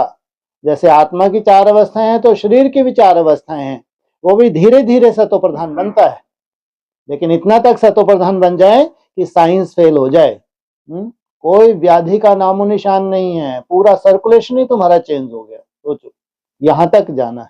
इसलिए मुरली में तुम्हारे लिए खास बोला है, तुम्हारी कर्मातीत अवस्था तब कहलाएगी जब तुम्हारा शरीर भी सतो प्रधान बने, तब तक तुम्हारी कर्मातीत अवस्था नहीं है। हाँ जी। और एक और प्रश्न है कि दादी प्रकाश मणि और विश्व किशोर भाऊ जो है, ऐसा उसको एक नारायण की तरह उसको दिखाया गया है। कहाँ विश्व किशोर भाऊ ने 67 के आसपास शरीर छोड़ा, कहाँ दादी प्रकाश 2007 में जा रही है। कहाँ से जोड़ दिया आपने। विश्व किशोर भाऊ ने तो 67 के आसपास शरीर छोड़ दिया। हाँ जी, ऐसा एक मुरली में मैंने कहीं सुना था, संभव ही नहीं है। ये जो हाँ, तो मेरा प्रश्न ये था कि दादी प्रकाश मणि ने जो बीज डाला है, बाप के ऊपर पर्दा डाल दिया और अच्छा दीवार बन के खड़ी हो गई। तो आज भी देखिए कि ब्रह्मा कुमारी में कोई किसी को भी हम देते हैं संदेश, तो भी वो दादी का ही उदाहरण देके वो सब उसे आते नहीं है। अच्छा, तो मेरा प्रश्न ये था कि वो जो बीज डाल के गई है ब्रह्मा कुमारी में, तो जब तक ब्रह्मा कुमारी चलता रहेगा तब तक तो ये लोग शंकर पार्टी से के एडवांस से तो अलग दूरी रहेंगे ना। बिल्कुल नहीं। तो कैसे वो नारायण बनती है? बिल्कुल नहीं, दूरी हो ही नहीं सकती। दूरी उनकी वजह से है जो अपवित्र हैं। ये अगर दूरी है तो उनकी वजह, जो बिच्छू टिंडन है, जो इम्प्योर हैं, उनकी वजह से दूरी है। वो तो चैलेंज करती हैं आज भी। अगर कोई सतो प्रधान आत्माएं हैं, अगर भगवान का पार्ट है तो हमको दिखाओ कैसे दूरी रह सकती है। उनकी प्योरिटी की पावर से उनको वर्षा ना मिले, हो नहीं सकता। ये दूरी तब तक है जब तक तुम नहीं दिखाते। हम भगवान के बच्चे हैं, भगवान ने हमको पढ़ाई और हमें बिच्छू टिंडन, तो कहां से मानेंगी? कायदा नहीं है। अगर भगवान की पढ़ाई पढ़ी है, जिनकी श्रेष्ठ धारणाएं होंगी वो प्रत्यक्ष होंगी। वो इंतजार में है भाई, और उनका कल्याण तो होना ही है। अगर प्योरिटी की पावर है, उनका अकल्याण हो नहीं सकता। ठीक है, ये अपना पार्ट था, उस वक्त माया बेटी का पार्ट था। लेकिन आज उनको इंतजार है, अरे कोई तो गुल खिलाए, क्योंकि अब तो वहां तो अव्यक्त पार्ट भी खत्म हो गया, कुछ बचा ही नहीं। अब तो उनको ये उम्मीद है कि कुछ ना कुछ ऐसा होने वाला है, असाधारण होने वाला है।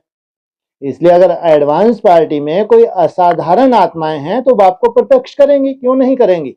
ऐसे नहीं कि नहीं सुनेंगी। अब ऐसे तुम कितना भी जाओ, अगर हमारे अंदर कोई धारणा नहीं है, क्यों सुनेंगे? मूर्ख हैं क्या वो? क्यों अपना टाइम वेस्ट करेंगे? वो समझदार हैं, मूर्ख नहीं है। अगर उनसे प्योरिटी की पावर है उनके पास, तो बिल्कुल नहीं सुनेंगे। आप दिखाएं उनको वास्तविक प्योरिटी की पावर क्या होती है, आप दिखाएं उनको एकाग्रता की पावर क्या होती है, आप दिखाएं उनको एकाग्रता से क्या चमत्कार होता है, आप दिखाएं उनको एकाग्रता से हम कैसे अभोक्ता बन रहे हैं, तो कैसे नहीं सुनेंगे? ये गलत मान्यता है, क्योंकि अभी तक कोई ने दिखाया ही नहीं, इसलिए उनको क्या है, नफरत है, नहीं देखती वो। लेकिन आगे चल के उनका कल्याण होना है तो कल्याण होगा।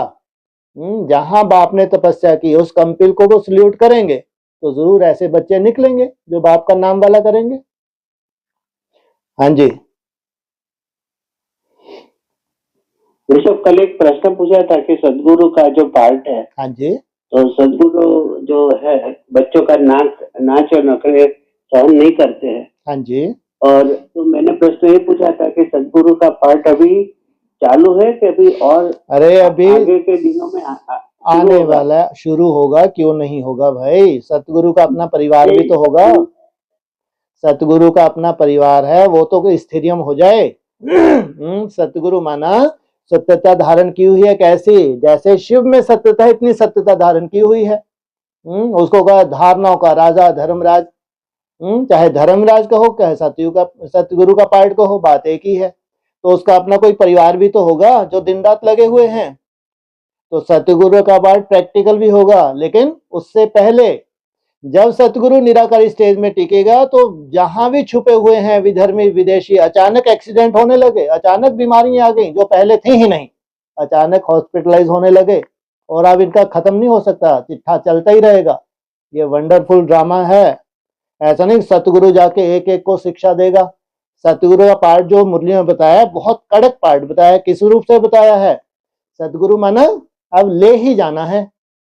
तो अब ले ही जाना है तो जरूर इतना श्रेष्ठ नहीं है कि हमने बहुत श्रेष्ठ धारणाएं की हो, बहुत श्रेष्ठ योग बल धारण किया हो। तो जैसे ही सतगुरु निराकारी स्टेज में स्थित होगा, तो देखना आगे चल के ये सीन देखेंगे हम, अचानक ब्राह्मणों में ढेर सारी कोई ना कोई ऐसी बीमारियां आ गई जिनका इलाज ही नहीं हो पा रहा। तो सजा का प्रावधान तो है, ये एकदम एक्यूरेट समय पे होगा।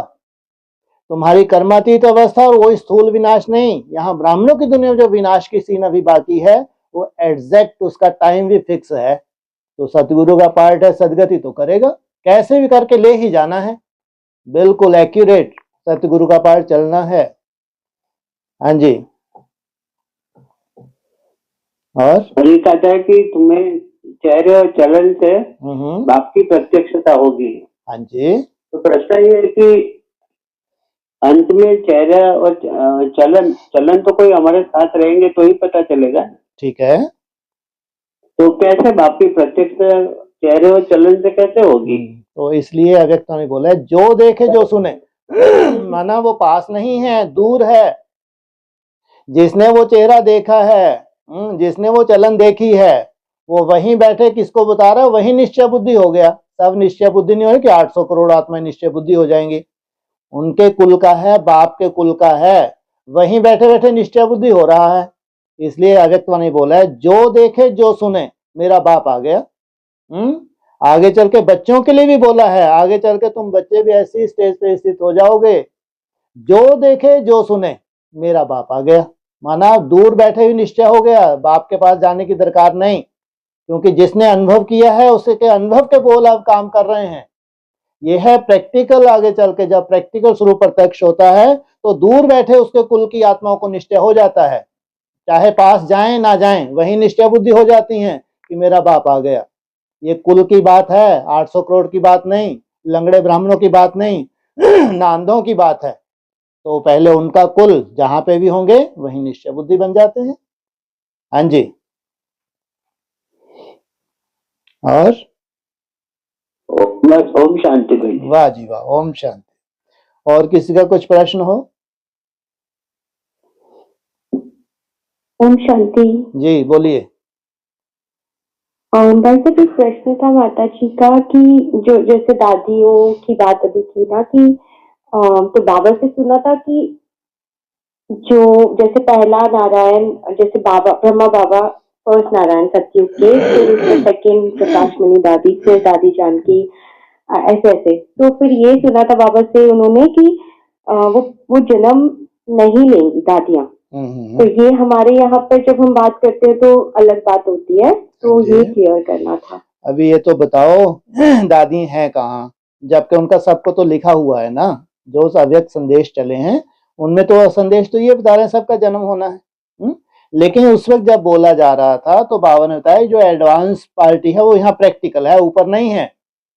सुन के देखो, इनको अधूरी सुनी है इन्होंने, मुरलियां ढंग से सुनी कहाँ है इन्होंने। तो स्पष्ट बोला है कि एडवांस पार्टी कोई ऊपर नहीं है, यहीं पे है एडवांस पार्टी। तो अगर यहीं एडवांस पार्टी है तो जन्म लेके कहाँ जाएंगी वो? यहाँ जहाँ एडवांस नॉलेज को धारण किया जा रहा है वहां जाना है उनको। इसलिए अधूरे हैं, इनको क्या मालूम ना, इन्होंने गहराई से सुने हैं, बस उन्होंने वैसे अपने अंदाज लगा लिया। सेकंड नारायण ऊपर से फूल लेके उतरेगा, थर्ड नारायण उतरेगा, तो तुम देखते रहो शरीर ही छूट जाएगा। कभी कुछ ऐसा नहीं मिलना। जो सच्चाई है वो है, क्योंकि वो यही समझती है ब्रह्मा कुमारी कि ऊपर में कोई एडवांस पार्टी है। ये जितनी हमारी दीदी दादी कहाँ जा रही हैं, जबकि बाप ने बताया एडवांस पार्टी तो यहाँ है। जब बाप बता रहा था तब वो जो पुरुषार्थ कर रहे थे उनकी कोई वैल्यू नहीं थी पुरुषार्थ की, लेकिन जो भी उन्होंने मेहनत की है उस मेहनत का फल आगे नेक्स्ट जहां भी प्रैक्टिकल एडवांस पार्टी होगी वहां उनको जाना है। जाके फिर अपना क्या करेंगे, भाग्य आजमाएंगे। यहाँ जब 7, 8, 9 नारायण प्रत्यक्ष होंगे तो first Narayan, second Narayan, third Narayan सब यहाँ गद्दी पे दिखेंगे आगे चल के, अगर शरीर ना छोटा तो। अगर उससे पहले शरीर छूट गया तो स्वप्न देखते देखते चले गए। स्वप्न कभी पूरे नहीं होते हैं, ना 76 में पूरे हुए स्वप्न, ना 18 में हुए, ना आगे होने वाले हैं। लेकिन नई दुनिया जो प्रैक्टिकल है वहां सब कुछ देखेंगे। सेकंड नारायण को भी देखेंगे, थर्ड नारायण को भी देखेंगे, फोर्थ नारायण को भी देखेंगे, नंबर बार। तो जो भी ये गए हैं, इसलिए जब दादी का संदेश आया था तो बाबा ने भी सुनाया था कि 13 दिन तक तो बाबा ने ऊपर रखा, उसके बाद ये बोल दिया था कि ये अपने ही कुल में जाएगी। अब जब अपने ही कुल में जा रही है, अपनी तरह की सेवा कर रही है, तो फिर कहाँ जाएगी वो? तो कुल प्रत्यक्ष होगा नहीं होगा, तो ये अधूरे हैं, इनके पास ज्ञान है कहाँ पूरा। हाँ जी। और अच्छा, हाँ जी, हाँ जी, हाँ जी भाई साहब। और जो कल वो दादी गुलजार की जो पॉइंट था ना, दिल्ली को याद कर रहे थे, उसमें एक चीज भूल गई बोलना कि जो बार बार ये कह रहे थे ना सब लोग कि बाबा आप मधुबन में हो, तो बोले हाँ दिल्ली में मधुबन, मधुबन में बाबा। हाँ, इसमें तो और हवाइयां उड़ा दी थी सबकी। सोचो इनको कैसे कह सके दादी आउट हो गई। जब इतनी बड़ी बात बोल रही हैं तो इनको कैसे कह सकते हैं कि दादी आउट हो गई? कितना बड़ा सबूत दिया ये। हाँ जी हाँ। और ये भी कहा था जब वो भाई ने ऐसा कहा तो ये भी बोला था कि बच्चे बहुत होशियार बन रहे हैं। बिल्कुल बिल्कुल एग्जैक्ट ये भी बोला था, बिल्कुल सही बोला था। बच्चे होशियार हो गए, बाप को चलाने की कोशिश कर रहे हैं। सोचो आप, इतना बड़ा तमाचा मारा है। ये मंदबुद्धि कहाँ से इनको बेचारे ही हैं। ठीक है, जो भी है ड्रामा, नथिंग न्यू, सबका अपना अपना पार्ट है। हाँ जी, हाँ जी। वैसे कोई मुरली में आया कि अपने शांति की शक्ति का स्वयं प्रति भी भिन्न भिन्न रूप में प्रयोग करो। हाँ जी, करो। अगर हम इतना सुंदर चार्ट बना रहे हैं तो कभी अशांति होनी चाहिए। परिस्थिति नहीं बदलेगी। परिस्थिति अशांत करने वाली है और हमने अपना स्वरूप छोड़ दिया, वहां प्रयोग करना चाहिए। अगर मैं शांत स्वरूप आत्मा हूं तो अशांत हो सकती हूँ। फिर जो परिस्थिति, कैसी परिस्थिति, उस परिस्थिति के लिए कैसा प्रयोग करते हैं, स्वयं के लिए प्रयोग कर रहे हैं या परिस्थिति के लिए प्रयोग कर रहे हैं, वो भी देखना पड़े। कभी कभी परिस्थिति को खत्म करने के लिए प्रयोग करना पड़ता है। कोई परिस्थिति होती है जो आपकी याद की यात्रा से परिस्थिति का परिवर्तन होता है। तो आपको स्थिति परिस्थिति देखनी है। या तो अपनी स्वयं स्थिति अगर नहीं जा रही तो उसमें तो सब कुछ समाया हुआ है, कोई डाउट नहीं है। लेकिन अब इतनी पावरफुल स्टेज नहीं है तो अपनी शांति की शक्ति को कहाँ लगाओ? वो परिस्थिति के ऊपर लगा दो, परिस्थिति को शांत कर दो, फिर स्वयं स्थिति में टिक जाओ। इसलिए अलग अलग जो बोला हुआ है, अलग अलग परिस्थितियां भी हैं। कभी स्वयं स्वरूप के लिए शांति का प्रयोग करना होता है, कभी परिस्थिति के लिए भी प्रयोग करना पड़ता है। परिस्थिति अनुकूल हो गई तो तुम शांति की अवस्था में टिक गए। हाँ जी, अच्छा, हाँ जी। और ये जो अभी भी आपने समझाया, मतलब जो हम अभ्यास कर रहे हैं उसमें कभी ऊपर कभी नीचे, मतलब ऐसे अप डाउन में हम आते हैं, कभी माया ज्यादा पटकाती है, तो उसमें हमको अच्छा नहीं फील होता है। जिस दिन अच्छा नहीं बनता है, हमारी खुद की भी कमजोरियों की वजह से अच्छा नहीं बनता और कोई कारण नहीं होता, क्योंकि हमें तो ये गाइडेंस मिली है ना कि कहीं भी रहो, कुछ भी करो, पर ये होना चाहिए हर कर्म करते करते। लेकिन कभी कभी नहीं अच्छा होता तो फिर वो हमें बुरा फील नहीं होना चाहिए, हमको ये लगना चाहिए कि ये हम अनुभवी, इसमें कैसे हम बन रहे हैं। जब अच्छा फील नहीं हो रहा है तो अपने निश्चय को चेक करना है। अगर तुम अपने प्रति अनिश्चय बुद्धि हो कि ये तो असंभव है भाई, तो छोड़ो छाड़ो, तो समझो फिर तो तुम्हारा काम हो गया। लेकिन अगर भविष्य को लेकर तुम निश्चय बुद्धि हो, आज नहीं तो कल मेरी जीत होनी है, क्योंकि ये जो माया है ये सदा थोड़ी रहेगी। आज हाहाकार मचा रही तो कल तुम्हारा अचानक अच्छा कैसे हो जाता है? यह है अनुभव। जब अच्छा नहीं हो रहा, बिल्कुल याद करने की इच्छा भी नहीं हो रही, व्यर्थ के तूफान आ रहे हैं, तो उसे फिर भी जैसी टूटी फूटी तुमसे मेहनत की और तुम्हारा विशेष अच्छा हो भी नहीं पाया, तो अगले दिन जब तुम उठे तो वैसा ही रहा क्या? अगले दिन जिनकी जीत होने लगती है फिर बहुत अच्छा चार्ट हो जाता है, तो वो इतने निश्चय बुद्धि बन जाते हैं। ये अनुभव है। डाउनफॉल का भी अनुभव होना चाहिए, केवल आप नहीं ऊपर ही उठते जा रहे हैं, ऊपर ही उठते जा रहे हैं, ये कोई अनुभव नहीं है। लेकिन जब तुम्हारा डाउनफॉल हुआ, उस डाउनफॉल में कैसी स्थिति है तुम्हारी, कैसे तुम अनिश्चय बुद्धि बनते हो? नहीं अनिश्चय बुद्धि बनते, भविष्य के लिए तुम निश्चय बुद्धि हो। फिर वो परिस्थिति जब परिवर्तन होती है, चाहे तुम्हारी मनसा की परिस्थिति हो या जो भी हो, फिर तुम्हारा चार्ट जो राइज होता है वो तुम्हारा अनुभव है। ऐसा नहीं, आपका अनुभव नहीं है कि हमने बहुत ऊंचे उड़ रहे हैं, बहुत अच्छे से सीन सीनरी दिखने, ये कोई अनुभव नहीं है। जब तुम्हारा डाउनफॉल हो रहा है वो भी अपनी तरह का अनुभव है, अगर तुम निश्चय बुद्धि बने हुए हो। इसलिए अनुभव की जब भी बात आएगी, जो अनुभवी आत्मा होगी वो डाउनफॉल का भी अनुभव है उसके पास, तो ऊपर जाने का भी अनुभव है, दोनों ही चाहिए, तब कहेंगे अनुभवी आत्मा। हाँ जी, हाँ जी, मतलब अगर निश्चय दृढ़ निश्चय है, बिल्कुल उसमें हिल नहीं सकते, तो फिर डरने की बात नहीं है। बस फिर तो पार हो गए। ये निश्चय ही पैदा करने के लिए अव्यक्तवाणी इतने घोटते हैं कि बस बच्चों में इतना निश्चय आ जाए, क्योंकि जमदे जामदे वाली बनने वाली नहीं है स्टेज कि कोई जमदे एकदम से कोई अचानक हो जाएगा, बहुत बड़ी लॉटरी मिल जाएगी, ऐसा नहीं है। इसलिए स्वयं के प्रति भविष्य को लेकर निश्चिंत हो जाए, निश्चय हो जाए कि आज नहीं तो कल मेरे को ये क्या है, मेरी मुट्ठी में है, ये होने इतना निश्चय हो जाए। वो भी कब होगा? जब डाउनफॉल में भी निश्चय बना हुआ है डाउनफॉल, अवस्था हिली हुई है, तो भी निश्चय बुद्धि है कि मेरी प्रैक्टिस छूट नहीं सकती। इसलिए बोला है ना कि इस प्रैक्टिस में बहुत बच्चे छोड़ देते हैं, चलते चलते छोड़ देते हैं, याद को छोड़ देते हैं। ज्ञान व्यान वाले नहीं छोड़ते हैं, ज्ञान का मंथन होता रहता, पूरा जीवन ही निकाल देते हैं, वहां कोई छूटने छुटाने वाली बात ही नहीं। लेकिन याद की यात्रा में जब बच्चे आगे बढ़ते हैं, अच्छे अच्छे बच्चे छोड़ भी देते हैं जब उतनी मेहनत नहीं बनती तो। इसलिए इनको कहेंगे अनुभवी आत्मा। अगर निश्चय बुद्धि बनी हुई है तो ये है श्रेष्ठ आत्मा। हाँ जी, हाँ जी। और कल मुरली में आया कि समय कम है और सेवा के महत्व वाली आत्माएं अभी निमित्त बनानी पड़ेंगी। तो भी कैसी चाहिए? अभी सेवा के लिए साधारण आत्माएं नहीं चाहिए। जिन आत्माओं का माइक कैसा हो, उनके प्रति इतने निश्चय बुद्धि हो, उनके बोल पे पर उनको निश्चय हो कि ये अगर कुछ बता रहे हैं तो सत्यता ही होगी, तो आप ऐसे माइक काम करेंगे। तो जरूर वो माइक भी कैसे होंगे? माइटफुल होंगे। केवल माइक ही नहीं है, उनमें माइट भी है, उनमें शक्ति भी है, तभी तो उनके ऊपर निश्चय है। अब ऐसे सेवाधारियों की बात को जरूरत है। हाँ जी, हाँ जी। कहा कि उनकी प्रैक्टिकल लाइफ और प्रैक्टिकल अनुभव की अथॉरिटी हो, उनके बोल में अनुभव की अथॉरिटी हो। हाँ जी, हाँ। अगर प्रैक्टिकल लाइफ नहीं है तो फिर निश्चय बुद्धि नहीं होते हैं देखने वाले भी। हाँ जी, हाँ। और ठीक है भाई साहब, हो गया। ठीक है, शांति। ओम शांति। भाई साहब एक प्रश्न, एक प्रैक्टिकल प्रश्न पूछना था मुझे।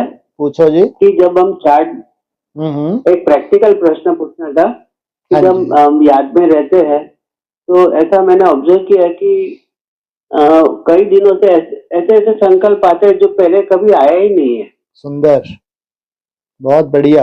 और इतना अंदर से हो रहा है कि ये संकल्प आया है क्यों? हाँ, जो इतने सालों से हम चल रहे हैं, वो संकल्प कभी आए नहीं, और अभी हम देखते हैं कि वही संकल्प आ रहा है। हाँ, अब तो जाके लाइन पे आए हैं। अब कहेंगे अब जाके आप लाइन पे आए हैं। इससे पहले भक्ति मार्ग था, लेकिन अब जब आत्मा लाइन पे आई है, बहुत सूक्ष्म तरीके से याद की कोशिश कर रही है। अब वो उथल उथल के बीमारी बाहर आ रही है। जो बीमारी पहले नहीं दिख रही थी अब उथल के बाहर आ रही है। तो सर्टिफिकेट देना चाहिए। तो जरूर तुम्हारी मेहनत शुरुआत हो चुकी है। जो भक्ति मार्ग से ऊपर उठ के हमको मेहनत करनी थी, जब वो मेहनत करने लगते हैं तो जो बीमारी अंदर दबी हुई है, वो दबी हुई बीमारी बाहर आती है। इसलिए उस बीमारी के लिए बताया महामंत्र साक्षी दृष्टा। ये कचरा मेरा नहीं है, ये ज्वाला स्वरूप अवस्था में भस्म होने जा रहा है। ये कचरा मेरा था ही नहीं। हाँ, जब से ज्वाला स्वरूप अवस्था की प्रैक्टिस शुरू की है तो ये उथल खा के बाहर आ रहा है। इसका मतलब इसको नहीं रहना है। इसलिए वहां साक्षी दृष्टा बन अपनी प्रैक्टिस को कंटिन्यू रखना, तो मालूम पड़ेगा आगे चल के जैसे वो बीमारी कभी थी ही नहीं, इतनी सुंदर सफाई हो जाएगी। हाँ जी। और एक प्रश्न ऐसा है कि एक और प्रश्न है सर। हाँ जी। कि मैं जब ऑफिस में जाता हूँ तो शुरू में ऐसा याद में बैठने का अच्छा नहीं लगता है, तो उसी टाइम पे अब मैं क्लास सुनता हूँ। आज जो सुबह में मुरली हुई, क्वेश्चन आंसर हुआ, वही सुनता हूँ। ठीक है। पर दोपहर को कभी ऐसा मूड नहीं होता है तो वो भी सुनते हैं। तो वो जो अवर्स है वो किस में डाले हम? वो अवर्स आगे चल के आपकी वो क्या करेंगे, बैटरी चार्ज करते हैं। लेकिन वो प्रैक्टिस नहीं है, वो है ना। वो जब आपने सुना तो वो सुन के आपको और उमंग आ गया। वो उमंग बढ़ाने के लिए, वो तो बिल्कुल वैसे ही जैसे हमने साक्षात्कार किया है ना। ऐसे हमने जब मुरली को सुना है तो सुनते सुनते एकदम बैटरी चार्ज हो गई। बैटरी चार्ज माना उमंग आ गया करने के लिए। हाँ, सुनते सुनते पॉइंट ऑफ लाइट का अगर तुमको साक्षात्कार हो रहा है, मन बुद्धि तुम्हारी अलग है, कानों से सुन रहे हो, अगर वो प्रैक्टिस है फिर आप डाल सकते हैं। लेकिन अगर आप मुरली में बह गए तो उसके रिजल्ट बाद में आएगी। बाद में माना जब आपने सुनना बंद कर दिया, फिर आपको जोश आ गया, फिर आपने शुरू हो गए, तो 4 चांद लग रहे हैं। लेकिन आप सुनते सुनते भी अगर पॉइंट ऑफ लाइट में टिके हैं तो उसको नोट करें। नहीं ऐसे भक्ति मार्ग की तरह नोट ना करें, वही आदत पड़ जाएगी, ज्यादा नुकसान हो जाएगा। लेकिन सुना है तो जोश तो आया ना। जैसे ही जोश आया, बंद हुई, उसके बाद फिर हम शुरू हो गए। तो फायदा हुआ नुकसान हुआ? फायदा ही हुआ। हाँ जी, ठीक है। तो सुबह में जब हम बाबा को गुड मॉर्निंग करते हैं, हाँ जी, तो प्रश्न वही आता है कि बाबा पूछते हैं भक्त फेल और पास, हमारा 360 370 बनता है। तो फिर ठेंगा तो ऐसा होता है कि हाँ हाँ, तो मिल जाता है ना फिर। हाँ जी, हाँ जी, हाँ बोलो बोलो। ऐसा होता है कि आज रात को भी जाग के बाबा को मुझे यस बोलना है पास। कभी तो कभी कि रात को जागना नहीं है। हाँ जी। और कभी के लिए आपको रात के नियमित नींद करनी है। हाँ जी, हाँ हाँ, बिल्कुल बिल्कुल। कॉन्ट्राडिक्ट हो जाता है। ठीक ठीक ठीक, बताते हैं आपको। कभी कभी के लिए मना नहीं किया, आदत नहीं डालनी है हमको, है ना। कभी कभी बात अलग है कि आज मैं एकदम बाउंड्री के पास में ही हूँ, अगर मान लो 380 के आसपास हुआ है तो क्या नहीं मिले, थंब मिलने वाला नहीं है, तो थोड़ी देर और जाके कितने कर लें, उस रेंज में आ जाए जहां पे हमको थंब मिलना है कभी कभी। नहीं तो रोज की आदत पड़ जाएगी तो मुख्य से जो हमारा अमृत वेला है, जो हमारा फाउंडेशन है, वो तो लेट होगा ना, वो लेट नहीं होना चाहिए। इसलिए असली जो एकाग्रता आपकी बनने वाली है भविष्य, वो अमृत वेले ही बनने वाली है। इसलिए कभी कभी मना नहीं है, हफ्ते में 1-2 दिन ऐसा हो गया कि बाउंड्री के पास ही है, थोड़ी सी मेहनत करके 1 आध घंटा जग के हमने पूरा कर लिया, चलेगा, लेकिन अक्सर ये आदत ना पड़ जाए। इसलिए आपको इशारा दिया था कि टाइम से सोना और टाइम से उठना, उसकी बहुत वैल्यू है। हाँ जी, ठीक है। तो किसी ने हाथ उठाया है। हाँ जी, बोलो।